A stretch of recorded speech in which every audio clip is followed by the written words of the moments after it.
Peguei uma folha de beadboard para a reforma de quarto mais fácil.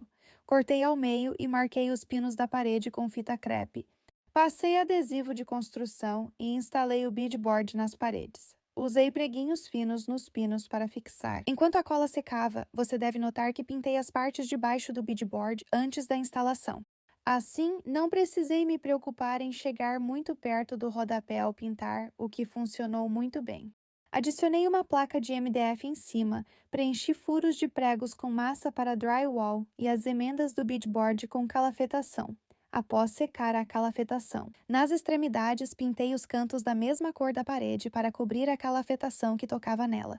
Depois, pintei com Benjamin Moore, cor Lush. Também coloquei uma tábua 1x2 como trilho superior, que eu já tinha pintado antes da segunda demão, e então, para a segunda demão, usei um pincel para os acabamentos e bordas e um rolo para o restante. Adicionei alguns arandelas e foi assim que foi fácil usar o beadboard para criar uma parede de destaque como cabeceira. Eu amo tanto essa cor e adoro como todos os tons naturais se encaixaram e combinaram tão bem. Eu queria adicionar algo à parede, então decidi por um board Baton. Depois de medir e nivelar tudo, cortei o MDF com minha fiel Craig Jig. Eu preguei a tábua vertical na parede e depois que comecei, foi só correr para o abraço. Quem me dera fosse assim mesmo. Depois que o MDF estava no lugar, pintei o terço superior da parede de um verde suave. Ainda bem que eu pinto na velocidade do som, então não demorou tanto assim. Enquanto a tinta secava, cortei e adicionei as tábuas horizontais. Coloquei o acabamento embaixo e uma ripa de 1x2 em cima para criar uma prateleira. É muita coisa para adicionar, mas uau, que diferença. Passei uma camada de Tyke Bond Pro Grade mais Caulk em todas as emendas. Aqui vai uma dica profissional. Molhe o dedo para alisar o selante. Para o ripado. Eu escolhi pintar de um verde mais escuro. Acho que o nome era Sopa da Paz. E sim, era exatamente como parecia. Hum.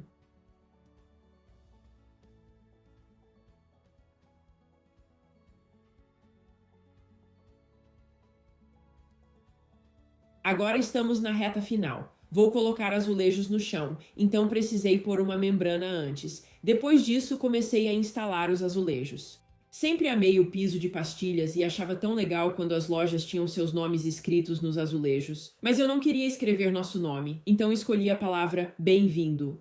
Isso foi um processo, descobrir onde as peças se encaixariam, meio que como um quebra-cabeça. Depois que bem-vindo foi escrito, ele pôde ser colocado no chão.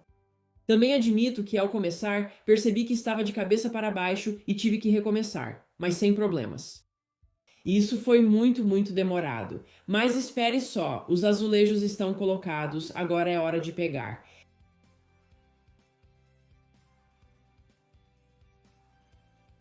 Eu também adoro azulejos quadrados em preto e branco. Meu marido me ajudou a marcar uma linha de giz para me dar uma borda reta no meio do corredor.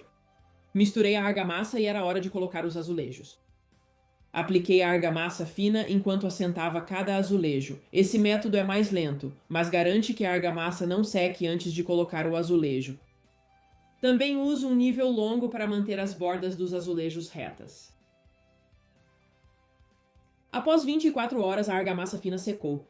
Apliquei o rejunte com o alisador de plástico e depois o empurrei entre os azulejos com uma desempenadeira. Trabalhei em algumas fileiras e parei para limpar o excesso de rejunte dos azulejos. Dica profissional: use um balde menor e corte a esponja grande ao meio. Você não precisa de muita água no balde, mas vai ter que trocar a água com frequência. Você não vai conseguir limpar perfeitamente o azulejo enquanto o rejunte ainda está molhado, mas certifique-se de que não fiquem caroços de rejunte sobre o azulejo. Eu precisei instalar uma faixa de transição do meu azulejo para o meu piso vinílico e escolhi uma que combinasse com o piso. Eu só medi e cortei no comprimento certo, depois encaixei no lugar.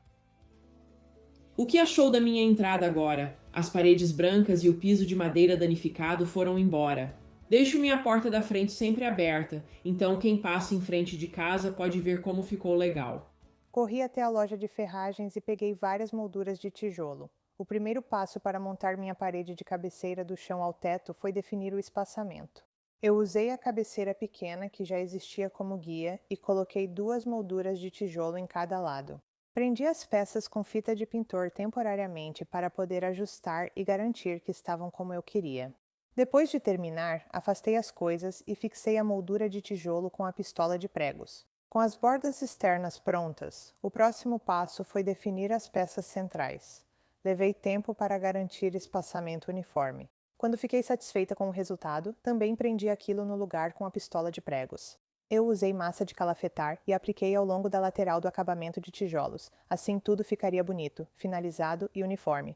Depois que secou, pude aplicar a minha tinta. Apliquei várias demãos de tinta branca para que tudo parecesse uma peça contínua depois que as várias camadas de tinta estivessem secas. Eu fui em frente e coloquei os móveis de volta no quarto, arrumei as camas e comecei a trabalhar na decoração. Achei que ficou ótimo, iluminou o quarto, deu um pouco de interesse visual, definiu o tema do ambiente e realmente não custou quase nada.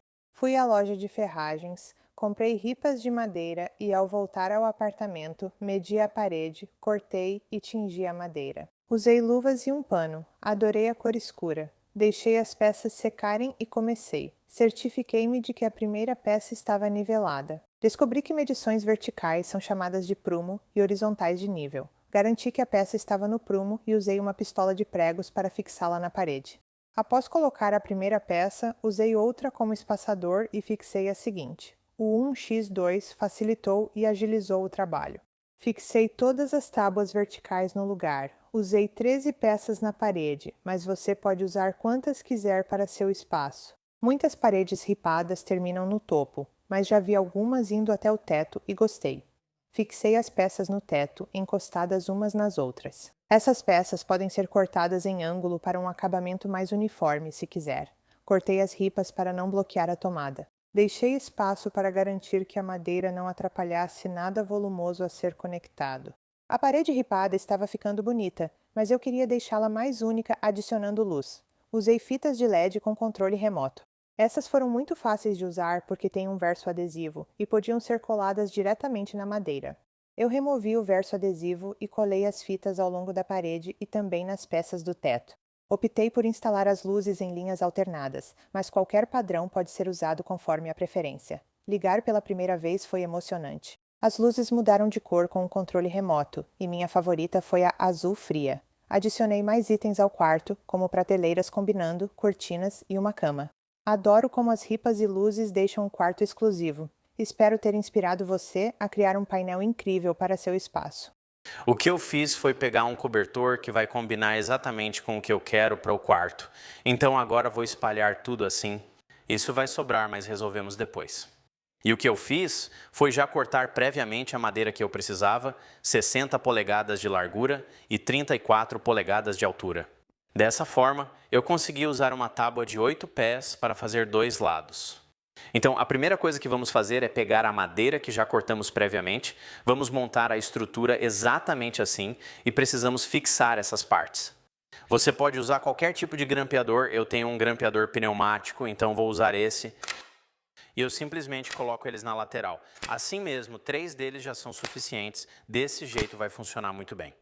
Agora que fixamos a moldura, queremos dar um pouco mais de resistência a ela.